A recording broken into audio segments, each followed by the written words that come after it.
Hey everybody, thanks for coming back to the channel, checking out the videos.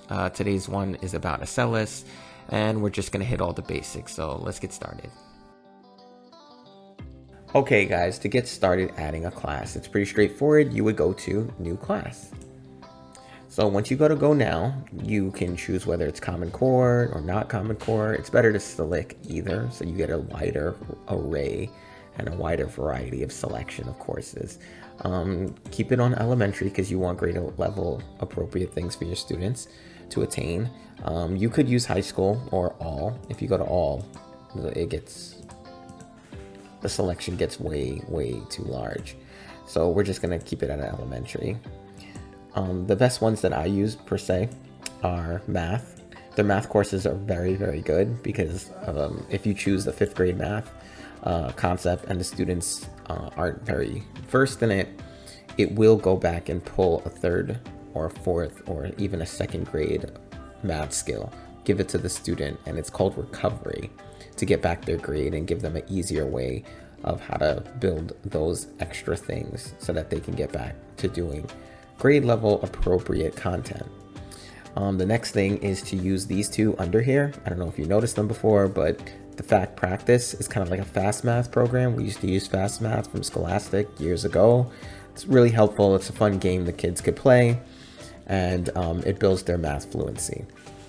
The next one I would choose is actually in language arts reading. I'm not crazy about their reading resources, only because we have better ones that do a much better job, such as iReady and Lexia. But if you have L students, I would say definitely use Discover English Elementary, the ESL. That's a great tool to use with your kids. So it basically has science, social studies, and all the other kind of ones that you could think of. If you go into other, however, you will be greeted with other options to use, such as social emotional learning, and there's even special education courses you can use. So those could be pretty helpful. Okay, now you could peruse these if you're not 100% sure about what you want. You can go up here to curriculum, and then you're going to be met with this, and you could kind of just navigate to that course. Okay, if you were stuck, you would just press elementary and it changes the schematics, and you could kind of go through this to see what you were originally going to pick. So we're just going to randomly pick 5th grade social studies, and you could pick the syllabus. You can go and see what kind of problems the students would have. Okay, problems 1 through 16, and these would be the kind of problems they would see in there. Okay, if you go to videos, you're going to see the kind of content that they would be watching.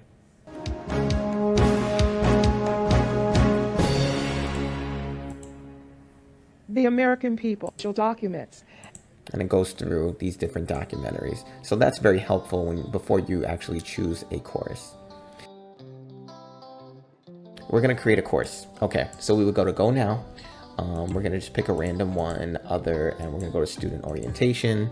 Always put in your first name. I'm sorry, your last name before you type in whatever you want to give the students, so that you're able to see it in the lineup of everybody else. Make sure all these are filled out, and always keep on the pretest. Okay, it kind of sets the students at a certain level, and you could basically choose that, and then you would press submit. Okay, so once you press submit, this is exactly the screen that you would see. Here is the inventory of all the students in your school, and it should be automatically taken from Power School, the most updated one. And basically here you can click first name, last name, and you could basically search by whatever content and domain that you want to search by, and you would just click the one that you want to choose, and you scroll down a little bit and you would just press add to class. Now this student, these are already students that I've already added to my class and I'm ready to do. If for some reason I made a mistake and I forgot, oh no, I picked 5th grade and I was supposed to pick 4th grade or something, you can go right here to edit class. And again, you would be given that choice to change any one of those original things that we wanted to change. That was in the previous part of the video. And once you're done, we're going to press submit, and that locks in those changes and it brings you right back to this screen once again. So say you're stuck at a part where it's like, oh, well, the student that I just got a brand new student yesterday, and there's like, I don't get it, what's going on? Okay, so at that point, you would go over here to the plus button, and this is where you can just add any random student that you want. You would press new student, and that basically does the same thing. Okay, you don't know what the student ID is, obviously, or the password, but you would just put in the first name, the middle name, the last name, the grade level that you would want, and once you fill in those options, everything else automatically populates, and then you would just press submit, and that student will be added to the Acellus roster. Okay, so we talked about adding classes, we talked about adding students to those classes, and now we're talking about assigning specific material. So to do that, we would go up here to classes, and we navigate to the class that we want.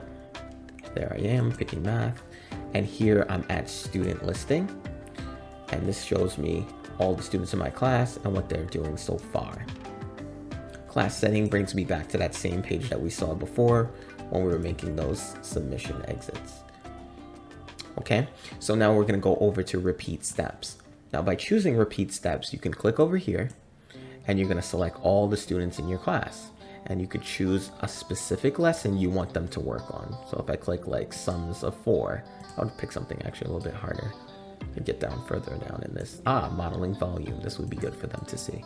So I'm going to choose these two, and I'm going to do volume and applications of volume, everything volume, why not? So I'm going to go over here, I'm going to press assign repeat steps, and the minute it loads, it's in there. So that means when the kids log in and you tell them to go to that math lesson, once they go into math, it automatically stops whatever lesson that Acellus was going to give them and gives the lesson that you just chose for repeat steps. This way gives the students a chance to just get exposed to new material rather than always working at their level, or you can use it as a way to supplant what you have already talked about in a lesson. It gives them a digital version of it. Progress. The easiest way to monitor student progress is if you go to the grade book, and you could see exactly what grades they're doing.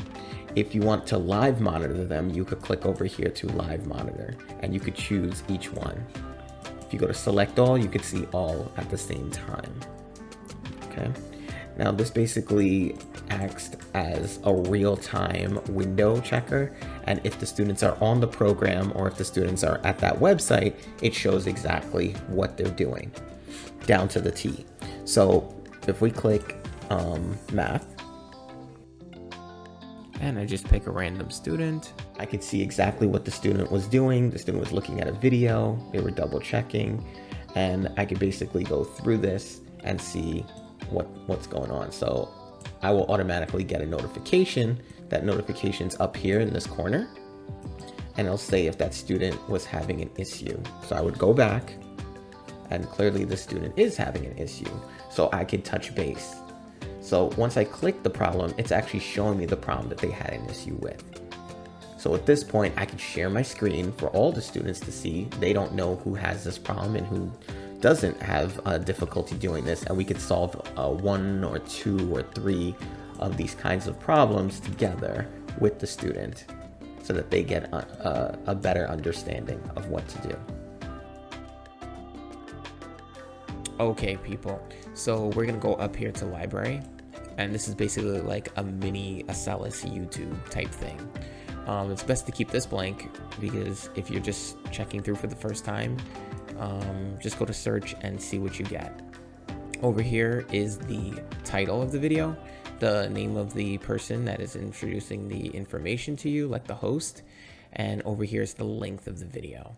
Now at this point, once you search it blank, you could kind of just check by grade level, and you could kind of look for an appropriate grade level for your students. This is super helpful if you're front-loading vocabulary, if you're just creating concepts in general, or if this is brand new territory that your students have never seen before. This is a pretty helpful tool to use. So we're going to go into Birth of a Star.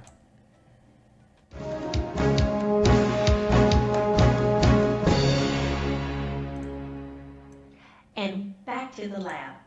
Here we are today.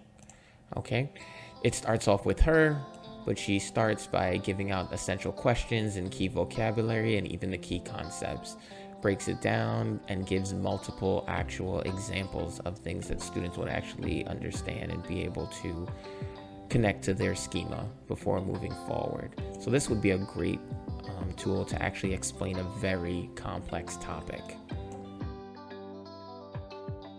Okay, review time. So we talked about adding classes, we talked about adding new students, we talked about rostering. If you need to check any of your student status, you would go to Live Monitor, select the class, and select the student. And there you can look at exactly how well the student is doing. If you want to look at their grades, you would head to Gradebook. If you want to look for any specific videos that you want to supplant certain information with them or introduce them to brand new concepts, you can click Library and search the library. I hope you found this video helpful, enjoyable, and all that good stuff. And we're next going to be getting into Zoom. I've been saying that a lot lately, but I think we're going to do a little brush up course of that.